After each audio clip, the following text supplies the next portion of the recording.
Narayan Narayan and hi, I am Seema and आप सबका तन्ना defence academy channel पे एक बार फिर से स्वागत है। और यदि आप हमारे चैनल से फर्स्ट टाइम जुड़ रहे हैं तो प्लीज़ आप हमारे चैनल को सब्सक्राइब कीजिए, ज़्यादा से ज़्यादा लाइक एंड शेयर कीजिए, ठीक है। जैसा कि हम आपको डेली टेस्ट पेपर्स करवा रहे हैं, डेली नए नए टेस्ट पेपर लेके आ रहे हैं, तो जो आपके लिए बहुत इंपॉर्टेंट है, ठीक है। तो आप कहीं मत जाइए, एंड तक बने रहिए क्लास में और अपने आप को स्कोरिंग देखिए कि आपका स्कोर कहाँ तक जाता है, आप कहाँ तक स्टैंड करते हैं, ठीक है। और किसी के यदि नोटिफिकेशन नहीं आता तो आप प्लीज़ बेल आइकन पे क्लिक कीजिए, आपको वहीं से नोटिफिकेशन का साइन जो है वो मिल जाएगा और आपको डेली क्लास का अपडेट मिल जाएगा। तो अब देखो, हमारा फर्स्ट जो क्वेश्चन है, फर्स्ट पार्ट जो है जीके का, वो स्टार्ट करते हैं हम, ठीक है। गुप्त साम्राज्य का वास्तविक संस्थापक किसे माना जाता है? बताइए। श्रीगुप्त को, समुद्रगुप्त को, चंद्रगुप्त प्रथम को या चंद्रगुप्त द्वितीय को? तो गुप्त साम्राज्य का जो वास्तविक संस्थापक है वो आपका चंद्रगुप्त प्रथम को माना जाता है। ऑप्शन नंबर सी आपका करेक्ट आंसर हो जाएगा।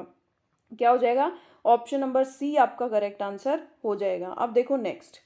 नेक्स्ट है, पुराणों की कुल संख्या कितनी है? बताइए। पुराणों की कुल संख्या 14, 16, 18 या 20? तो पुराणों की जो टोटल संख्या है वो है आपकी 18। कितनी संख्या है पुराणों की टोटल संख्या? पुराणों की कुल संख्या है 18, ठीक है। अब देखो नेक्स्ट। नेक्स्ट है आपका, सौर मंडल में कौन सा अत्यधिक चमकीला ग्रह है? बताइए।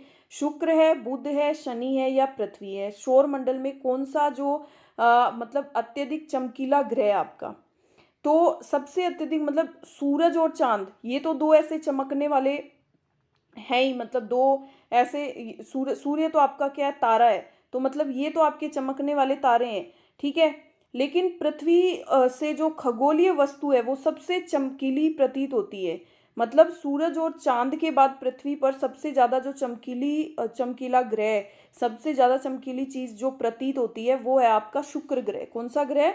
शुक्र ग्रह। ऑप्शन नंबर ए आपका करेक्ट आंसर हो जाएगा, सूर्य और चंद्रमा के बाद, ठीक है।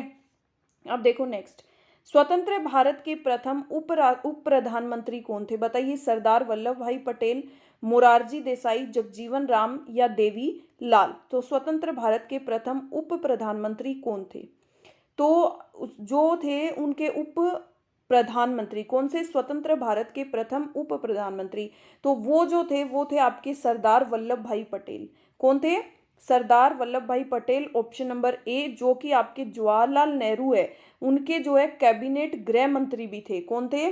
जो आपके जवाहरलाल नेहरू, पंडित जवाहरलाल नेहरू जो थे उनके आपके कैबिनेट गृह मंत्री भी थे सरदार वल्लभ भाई पटेल, और उप प्रधानमंत्री भी थे। ऑप्शन नंबर ए आपका करेक्ट आंसर हो जाएगा। अब देखो नेक्स्ट। नैप का पूर्ण रूप क्या है? अब जैसा कि मैं आपको हमेशा बोलती हूँ कि फुल फॉर्म इम्पोर्टेंट है, जितनी मैं करवाती हूँ उतना कर लीजिए, आपका आर्मी जीडी का उतना ही इनफ है, ठीक है। तो national atomic energy planning, national adult education program, nuclear and atomic energy projects या उपरोक्त में से कोई नहीं। तो इसका आंसर जो आपका national adult education program, option number B आपका करेक्ट आंसर हो जाएगा। क्या हो जाएगा? Option number B. अब देखो नेक्स्ट। आगा खान कप किस खेल से संबंधित है? बताइए। क्रिकेट से, हॉकी से, फुटबॉल से या बैडमिंटन से? आगा खान कप किस खेल से संबंधित है? तो आगा खान कप जो है आपका हॉकी से संबंधित है। ऑप्शन नंबर बी आपका करेक्ट आंसर हो जाएगा। किससे संबंधित है? हॉकी से, ठीक है। अब देखो नेक्स्ट। निम्न में से किसे भारत का राष्ट्रपति बनने से पहले भारत रत्न पुरस्कार मिला था? बताइए। संजीव रेड्डी को, राजेंद्र प्रसाद को, वीवी गिरी को या एस राधा कृष्णन को? तो मतलब ऐसे तो कई हो चुके हैं कि जिन्हें राष्ट्रपति बनने से पहले भारत रत्न, लेकिन पहले कौन थे वो बताइए। तो पहले जो थे वो थे आपके एस राधा कृष्णन। 1954 में, किसमें? 1954 में इनको जो है भारत रत्न पुरस्कार मिला था, उसके बाद ये राष्ट्रपति बने थे। इनके बाद जो मिला था 1966 में जाकिर हुसैन को मिला था, और जो है हाल ही में आपके एपीजे अब्दुल कलाम को भी मिला था, शायद सन एग्जैक्ट मेरे को ध्यान नहीं है, लेकिन फर्स्ट जो थे वो 1954 में एस राधाकृष्णन को, दूसरे जो थे वो जाकिर हुसैन 1966 में मिले थे, ठीक है। अब देखो नेक्स्ट। नेक्स्ट है आपका, रुपए की परिवर्तनीयता का अर्थ है रुपए के नोटों को सोने में बदल देना, विपणन बलों द्वारा रुपए के मूल्यों को निश्चित कर देना, या रुपयों को अन्य प्रमुख मुद्राओं में या इसके विपरीत रुपयों का परिवर्तन करने देना। उपरोक्त में से कोई नहीं। तो इसका आंसर जो है वो क्या हो जाएगा, रुपयों को अन्य प्रमुख मुद्राओं में या इसके विपरीत रुपयों का परिवर्तन करने देना। ऑप्शन नंबर सी आपका करेक्ट आंसर हो जाएगा। ठीक है, अब देखो नेक्स्ट। भारत में हरित क्रांति के जनक कौन थे? Norman Borlaug, Hargobind Khorana, Darwin, M S. Swaminathan. बताइए भारत में हरित क्रांति जो थे उसके जनक कौन थे? तो हरित क्रांति के जो जनक थे वो थे M S. Swaminathan. Option number D आपका करेक्ट आंसर हो जाएगा। अब देखो नेक्स्ट है आपका, भारत किस महाद्वीप में स्थित है? बताइए, एशिया में, यूरोप में, अफ्रीका में या ऑस्ट्रेलिया में? तो भारत जो है वो आपका एशिया महाद्वीप के अंदर आता है। ठीक है, भारत जो है वो किस में आता है? आपका एशिया महाद्वीप में आता है। तो भारत आपका एशिया महाद्वीप के अंदर हो जाएगा। ठीक है, जो सारे ये क्वेश्चंस आपको करवाए जाते हैं, आप अगर आपको कोई क्वेश्चन ऐसा लगता है कि वो बार बार रिपीट हो रहा है तो प्लीज़ उस क्वेश्चन को आप नोट डाउन करिएगा, क्योंकि वो क्वेश्चन जो है वो आपके बार बार टेस्ट पेपर में रिपीट हो रहा है, इसका मतलब वो क्वेश्चन जो है वो आपके लिए बहुत इंपॉर्टेंट है। ठीक है, और अपने आप को हर क्वेश्चन में मैं आपको बार बार बोलती हूँ, सबसे पहले ये देखिए कि आपके किस सेक्शन में प्रॉब्लम है, उस सेक्शन को क्लैरिफाई कीजिए और फिर आप अपने क्वेश्चंस को कीजिए, आपका एकदम राइट होंगे क्वेश्चंस। ठीक है, और एक इम्पॉर्टेंट बात भी मैं आपको बता दूं, आपको अगर मटेरियल से रिलेटेड कोई भी प्रॉब्लम है तो आप हमारे चैनल पे आर्मी जीडी ट्रेड्समैन से रिलेटेड आप मटेरियल भी हमारे चैनल पे ले सकते हैं, और आपको टेंशन लेने की भी ज़रूरत नहीं, मटेरियल आप घर बैठे भी हमारे चैनल से मंगवा सकते हैं, अमेज़ोन, फ्लिपकार्ट से, और ई बुक भी ले सकते हैं, जो वो भी बिल्कुल रीज़नेबल प्राइस में। आपको प्राइस से रिलेटेड भी कोई दिक्कत नहीं होगी, आप एक बार बुक लेके देखिए तो आपको ज़रूर बेनिफिट होगा। ठीक है, तो देखिए, नौका दौड़ का आयोजन किस त्योहार पर किया जाता है? हरेला, ओणम, पोंगल या नवरात्र? तो नौका दौड़ जो है उसका आयोजन जो है वो ओणम पर्व पर किया जाता है। जो ये ओणम पर्व है, बताइए ये कहाँ होता है? ये होता है केरला में। कहाँ होता है? भारत का जो पश्चिम राज्य है केरला, उसकी जो सबसे पुरानी नौका दौड़ जो है वो ओणम पर्व पर अ, अराणमूल जो है, अराणमूल स्थान पर श्री कृष्ण और अर्जुन जो है उनको समर्पित करने के लिए जो है एक मंदिर के निकट किया जाता है। कौन सा? अरनामूल स्थान पे श्री कृष्ण और अर्जुन को है उनको समर्पित करके एक मंदिर के निकट की जाती है ये नौका दौड़ केरला में। ठीक है, ओणम पर्व पर। ऑप्शन नंबर बी आपका करेक्ट आंसर हो जाएगा।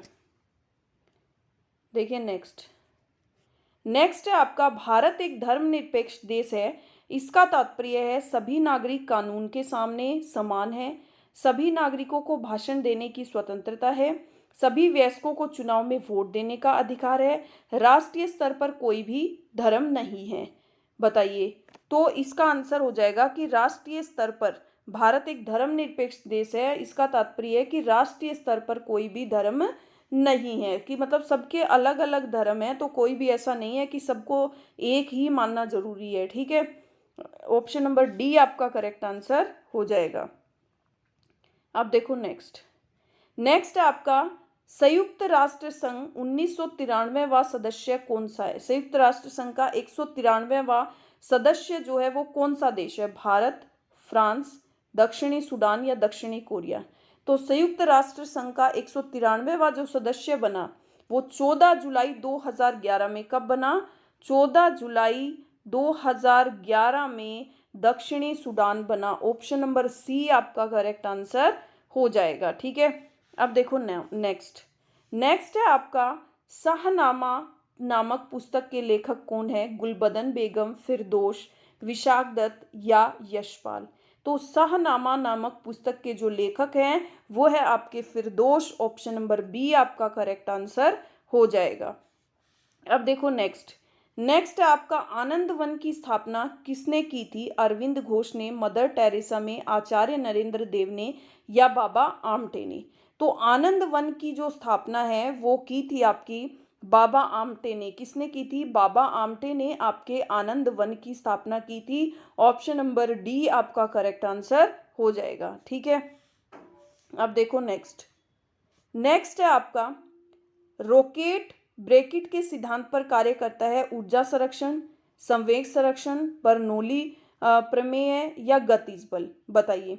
तो रॉकेट जो है वो आपके किसके मतलब उसमें काम करता है, बताइए किसके सिद्धांत पे कार्य करता है? तो रॉकेट जो है वो संवेग संरक्षण के सिद्धांत पे कार्य करता है। ऑप्शन नंबर बी आपका करेक्ट आंसर हो जाएगा। किस पे? संवेग संरक्षण पे। देखो नेक्स्ट। घड़ी में चाबी देने पर कौन सी ऊर्जा संग्रहित होती है? गतिज ऊर्जा, दबाव ऊर्जा, विद्युत ऊर्जा या यांत्रिक ऊर्जा? तो घड़ी में चाबी देने पर जो है वो आपकी यांत्रिक ऊर्जा संग्रहित होती है। ऑप्शन नंबर डी आपका करेक्ट आंसर हो जाएगा। घड़ी में चाबी देने पर कौन सी ऊर्जा संग्रहित होती है? यांत्रिक ऊर्जा। ऑप्शन नंबर डी आपका करेक्ट आंसर हो जाएगा। अब देखो नेक्स्ट। रक्त ब्रैकेट से शुद्ध होता है फेफड़े से, हृदय से, गुर्दा से या ये सभी? तो रक्त जो है आपके गुर्दे से शुद्ध होता है, ना ही फेफड़े से ना ही हृदय से। आपका रक्त जो है वो गुर्दे से शुद्ध होता है। ऑप्शन नंबर सी आपका करेक्ट आंसर हो जाएगा। ठीक है,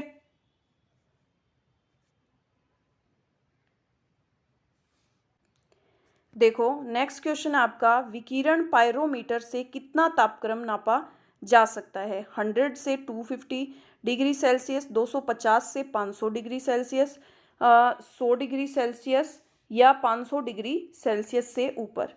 बताइए विकिरण पायरोमीटर से कितना तापक्रम आपका नापा जा सकता है? तो 500 डिग्री सेल्सियस से ऊपर जो है वो आपका मापा जा सकता है। ऑप्शन नंबर डी आपका करेक्ट आंसर हो जाएगा। ठीक है, अब देखो नेक्स्ट। नेक्स्ट आपका निम्न माध्यम में ध्वनि का वेग सर्वाधिक है। निर्वात, गैस, द्रव या ठोस धातु? तो निम्न माध्यम से में जो ध्वनि का वेग सर्वाधिक है वो किसमें है? ठोस धातु में। ऑप्शन नंबर डी आपका करेक्ट आंसर हो जाएगा। किसमें? ठोस धातु में। ठीक है, अब देखो नेक्स्ट। निम्न में से कौन सा यंत्र दिशा सूचक है? सिस्मोग्राफ, लेक्टोमीटर, कंपास या थर्मामीटर? तो जो कंपास है वो आपका क्या है? ऑप्शन नंबर सी कंपास जो है वो आपका दिशा सूचक है। ऑप्शन नंबर सी आपका करेक्ट आंसर हो जाएगा। क्या हो जाएगा? Option number C. अब देखो नेक्स्ट। नेक्स्ट है आपका बोयल का नियम निम्न स्थिति में लागू होता है। नियम दाब, नियम तापमान, नियम दाब और तापमान, नियत दाब लेकिन परिवर्ती तापमान, बताइए। तो ऑप्शन नंबर बी नियत जो तापमान है, बोयल का नियम जो है वो नियत तापमान स्थिति में लागू होता है। ऑप्शन नंबर बी आपका करेक्ट आंसर हो जाएगा। क्या हो जाएगा? Option number B. Next question देखो। निम्नलिखित गैस अणुओं में से किसमें सबसे बड़ा माध्य युक्त पथ है? बताइए। O2, N2, H2 या Cl2? बताइए क्या है? तो ऑप्शन नंबर H2 जो है वो आपका करेक्ट आंसर हो जाएगा। क्या हो जाएगा? Option number H2 correct answer हो जाएगा। अब देखो नेक्स्ट।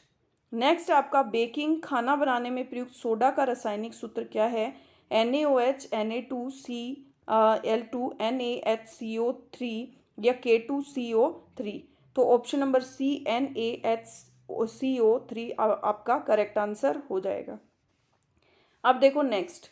वायु है एक यौगिक, विलयन, मिश्रण या गैस? तो वायु जो है वो आपकी क्या है? ऑप्शन नंबर सी एक मिश्रण है। क्या है? मिश्रण है। देखो अब जीन परिवर्तन किस में होता है? क्रोमोसोम्स में, डीएनए में, राइबोसोम्स में या आरएनए में? तो जीन परिवर्तन जो है वो ऑप्शन नंबर बी डीएनए में आपका होता है। जीन परिवर्तन किस में होता है? डीएनए में। ऑप्शन नंबर बी आपका करेक्ट आंसर हो जाएगा। अब देखो नेक्स्ट। चींटी के कितने पैर होते हैं? 2, 4, 6, 8?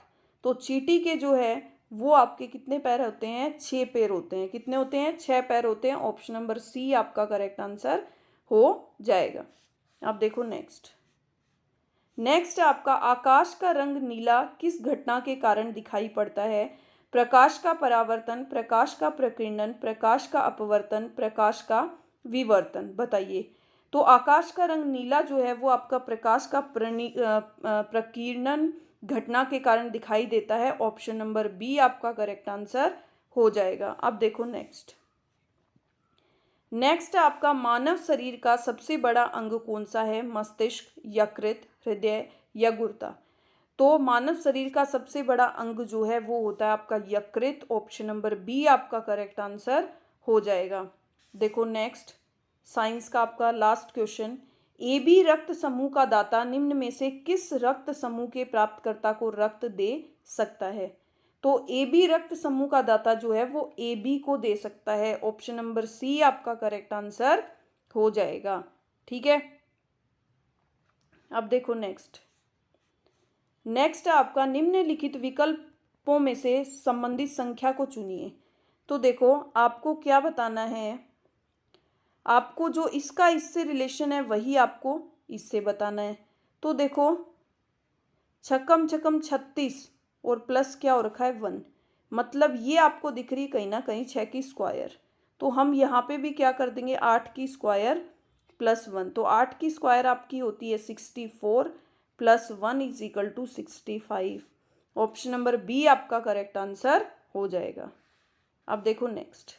नेक्स्ट देखो आपको सीरीज दे दी 8 9 10 11 प्लस 3, 8 9 10 11, 11 प्लस 4 15, 15 और ये क्या हो रहा है आपका 15 और प्लस 7 प्लस ये आपका क्या होगा प्लस 11।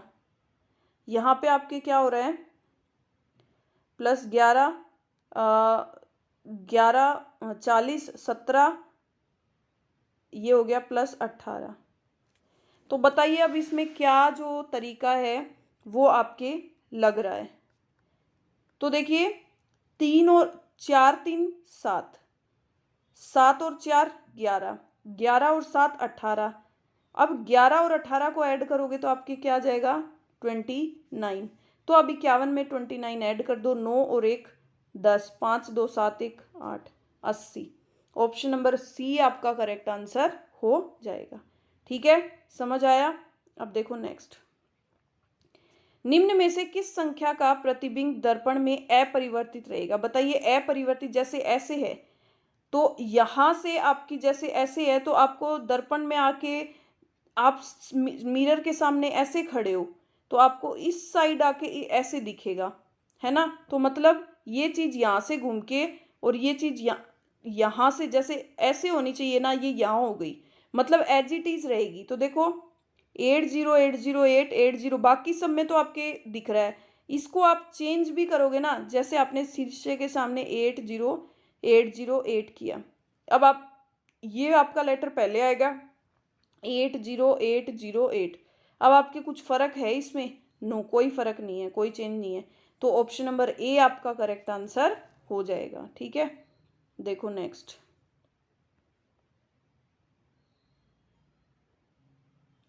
लुप्त संख्या ज्ञात कीजिए।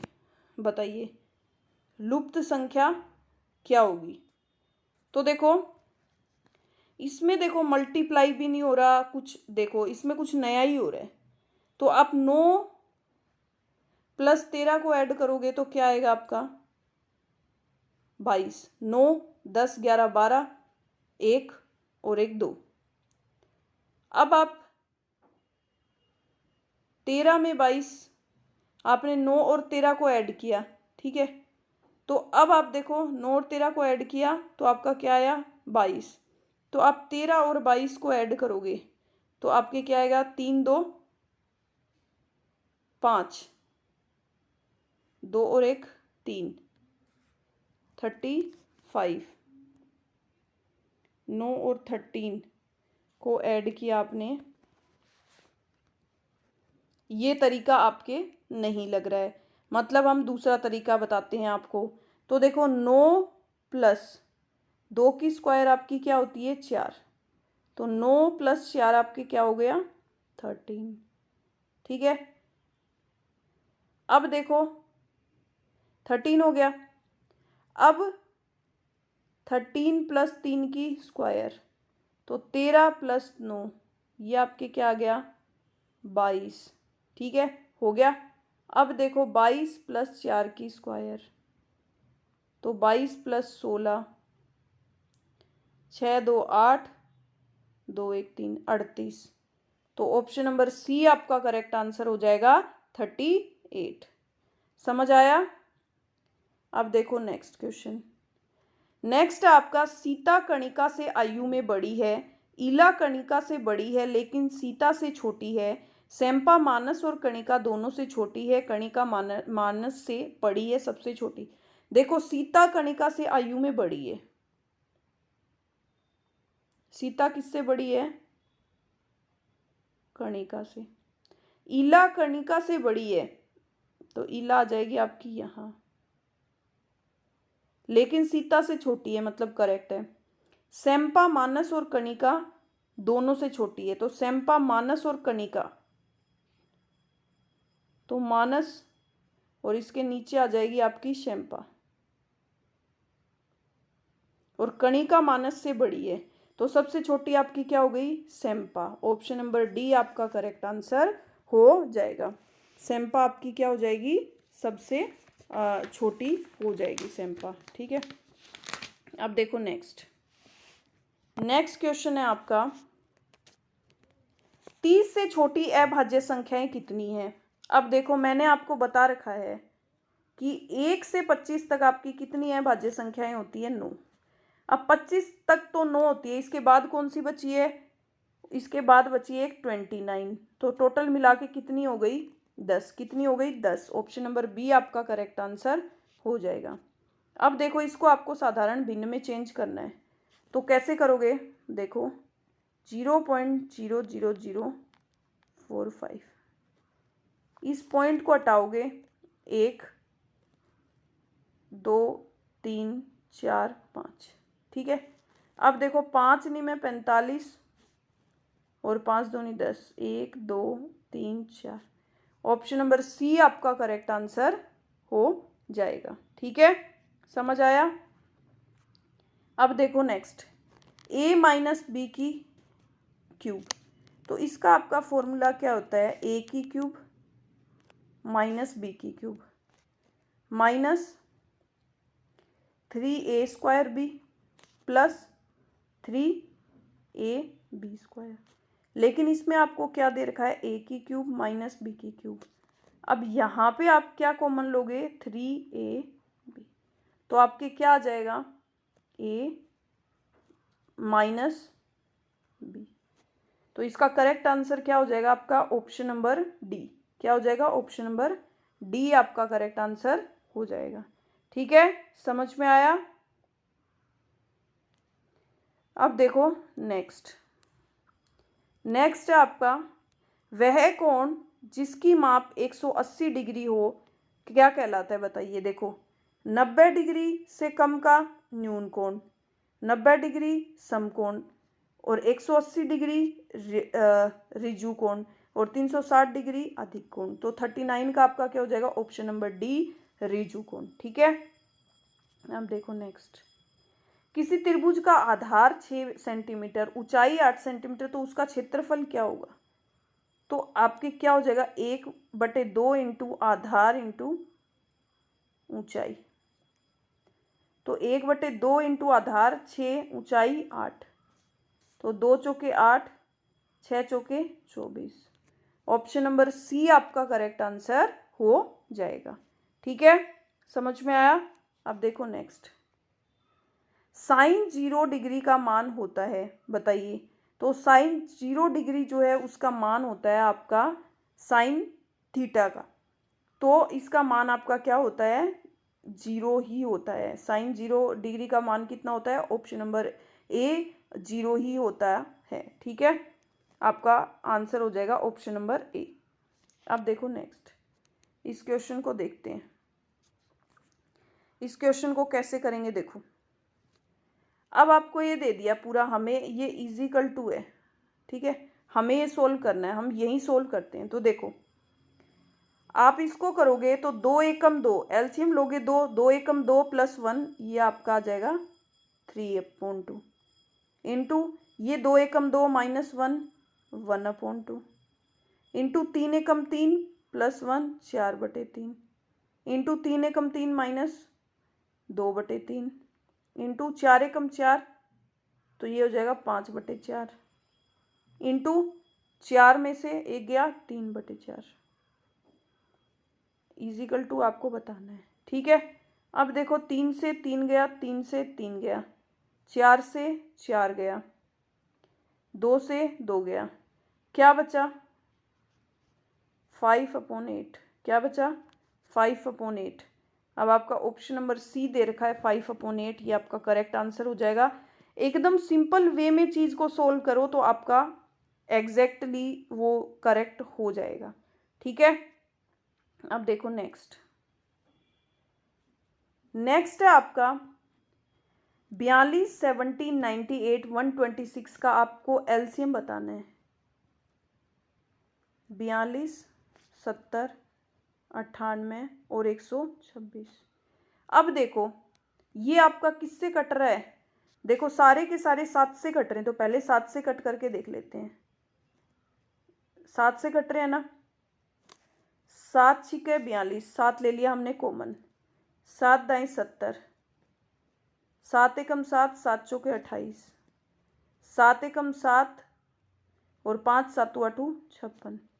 अब देखो किससे कट रहा है, अब ये 2 से काट लेते हैं हम, छोटा हो जाएगा।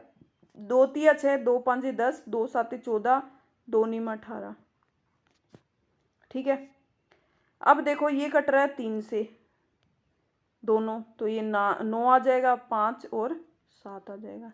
अब इसको मल्टीप्लाई करेंगे, देखो 5 दूनी 10, 10 10, 5 दूनी 10 और 10 निमा 90। तो अब आप 90 को 49 से मल्टीप्लाई करेंगे तो आपके क्या हो जाएगा 0 नम नम 81, बच गया 8, 9 चौके 36, 36 और 8 44। तो ऑप्शन नंबर सी आपका करेक्ट आंसर हो जाएगा। क्या हो जाएगा, ऑप्शन नंबर सी। ठीक है, अब देखो नेक्स्ट है आपका 0.08, पॉइंट को हटाया, 2 0 लगाया। अब एक आपको परसेंट वाला 100 भी तो चाहिए। ठीक है, तो ये अब आप करोगे तो देखो अगर आपको काटना है तो 4 दूनी 8, ऐसे समझ नहीं आता है, तो ये आपका 25 बार कटता है, 4 दूनी 8 25 और ये 0, हाँ 2500 बार कटेगा आपका। ठीक है, तो अब देखो आपको काटना है 2 एकम 2 और ये क्या आ जाएगा 12.5। ऑप्शन नंबर डी आपका करेक्ट आंसर हो जाएगा, मतलब 1/1250। ठीक है, अब देखो नेक्स्ट है आपका किसी वस्तु का क्रय मूल्य 250 है और विक्रय मूल्य 200 रुपये है, तो प्रतिशत हानि बताइए। तो किसी वस्तु का जो क्रय मूल्य आपका 250 है, सेल प्राइस आपकी 200 है, उसको लॉस कितने का हो रहा है 50 का, कितने पे 250 रुपये पे, तो उसका हानि कितनी हो जाएगी 5 5 25 और 5 20%। लॉस उसको कितना हो रहा है 20%, कितने का लॉस हो रहा है 20%। ऑप्शन नंबर सी आपका करेक्ट आंसर हो जाएगा। अब देखो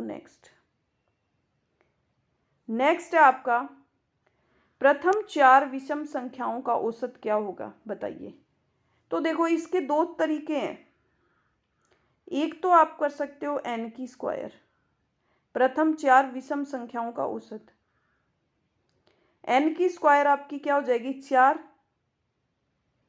4 चौके 16, 16 में आप किसका डिवाइड करोगे 4 का, एवरेज पूछा है तो 4 चौके 16, आपका आंसर क्या आ जाएगा 4। एक आपका तरीका है प्रथम 4 विषम संख्या, तो 1 + 3 + 5 + 7, इनको टोटल करो, 7 3 10, 10 5 15 और 1 16, 16 में आप 4 का भाग दोगे तो ये आपका क्या आ जाएगा 4। तो ये आपकी छोटी थी तो आप ये तरीका लगा सकते हो, इसमें भी आपको टाइम नहीं लगेगा। लेकिन आपकी टोटल का नेचुरल नंबर्स जो हैं विषम संख्याओं का, उनका टोटल का फॉर्मूला आपका है एन की स्क्वायर। तो आप ये लगाइए तो ज़्यादा बेटर होगा। आपको 16 से फिर इसमें सीधा आपको 4 का ही डिवाइड करना है। ठीक है, अब देखो नेक्स्ट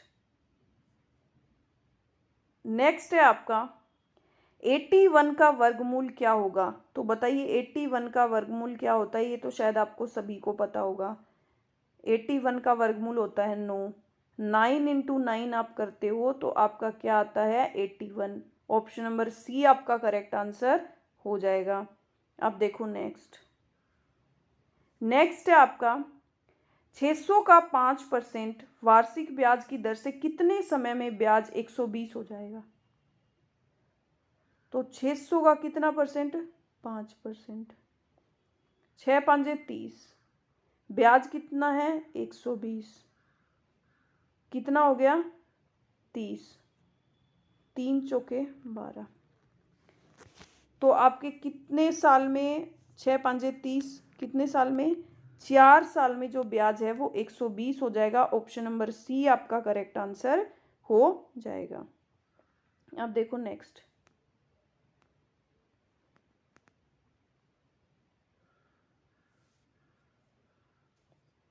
है आपका 0.05, 0 पॉइंट आपको मध्यानुपाती बताना है। तो देखो ये आपको बता रखा है मैंने 0.05, ये आपका x और ये आपका आ जाएगा 0.45। तो मैंने आपको बता रखा है बाह्य पदों का गुणनफल और इंटरनल पदों का गुणनफल। तो x की स्क्वायर, अब इसको करोगे आप 0.5 इंटू 0.45, पॉइंट को हटाओगे 2 जीरो, पॉइंट को हटाओगे 2 जीरो। अब देखो आपके कटता है तो काट लो या इसको यहीं मल्टीप्लाई कर लो। तो 5 देखो 4 5 20, 200 और 5 5 25, तो ये आप क्या आ जाएगा 225 डिवाइड बाय 10,000। ठीक है, अब देखो अब आप यहाँ पे काट लो 225 जो है आप कितनी बार काटोगे 225 को 225 और 100। ठीक है, तो ये किससे कट जाएगा आपका 225 और 100,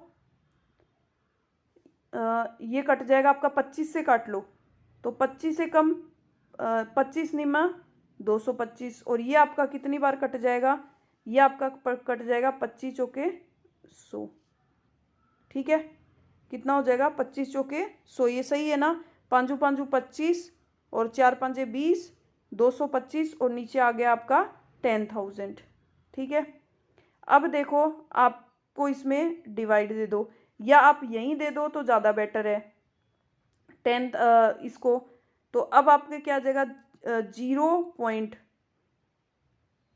ठीक है 90।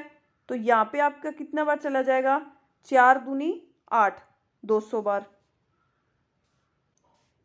देखो हम इसमें क्या मिस्टेक कर रहे हैं हम x की स्क्वायर को यहाँ पे भूल ही गए, x की स्क्वायर को भूल गए मतलब एक बार यहाँ पे हमें पता चल गया। अब यहाँ पे लिख लेते हैं हम x की स्क्वायर इज इक्वल टू हमारा क्या आया, हमारा आ गया 225 और डिवाइड बाय 10,000। ठीक है, तो x इज इक्वल टू आपका क्या आ जाएगा 15, और इसका जब हम ये रूट करेंगे तो इसका क्या आ जाएगा आपका 100। तो अब आप इसको क्या लिख दोगे 0.15। ठीक है, तो ऑप्शन नंबर बी आपका करेक्ट आंसर हो जाएगा। क्या हो जाएगा, ऑप्शन नंबर बी आपका करेक्ट आंसर हो जाएगा। ठीक है, अब देखो नेक्स्ट है आपका, सॉरी ये प्रिंटिंग मिस्टेक हो गई, 49 क्वेश्चन हुए हैं आज, कोई बात नहीं। अभी देखो सारे क्वेश्चंस आपके लिए बहुत इंपॉर्टेंट हैं। तो सभी आप नोटबुक में नोट करके बताइए कि आपके कितने क्वेश्चन करेक्ट हुए हैं, कितने राइट रॉन्ग हुए हैं। ठीक है, तो कल फिर मिलेंगे आपको। और क्लास पसंद आई हो तो प्लीज़ आप लाइक कीजिए, टेस्ट पेपर के लिए कीजिए और अपने आप को जज करिए। ठीक है।